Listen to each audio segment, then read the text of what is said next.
একটা কথা বলি, আমি কি সব ঠিক কাজ করবো? না না, ভুল তো হইতে পারে।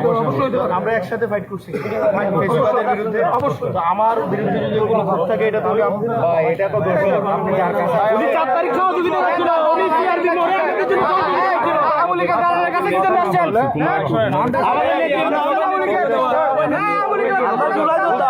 আমরা কথা বলতে পারবো।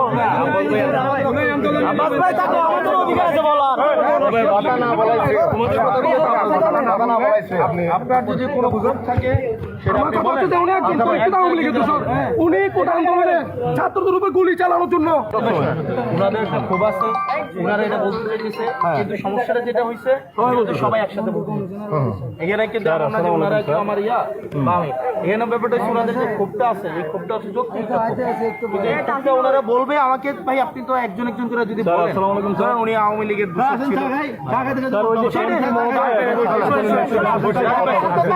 নিজে বাটে যে 4 তারিখ সিআরবি মোড়ে উনি পরীক্ষা মামলা 100% মামলা আছে। মামলা যদি থাকে আপনাদের খুশি জানাই, তাহলে আপনারা ওইটা প্রতিবাদ না করে আপনারা ক্লিয়ার হইতে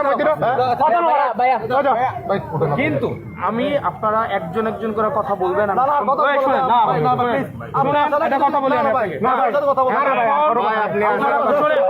এতক্ষণ আপনারা কথা বলছেন, আমি শুনছি। এখন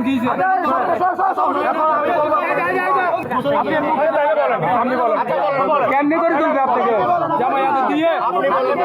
উনি যখন বলবেন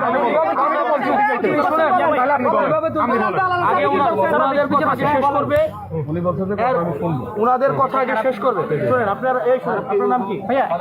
একটু পিছনে আপনার নাম কি?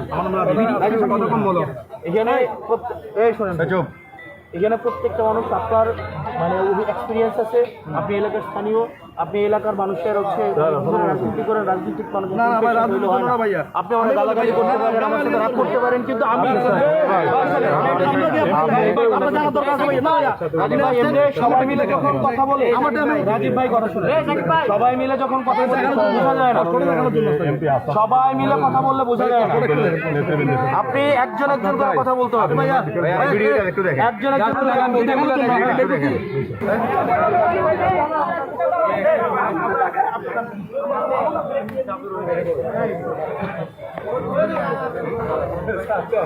এবং আমাকে চা খাওয়াইলো। দিন শেষে আমাদের অনেক মত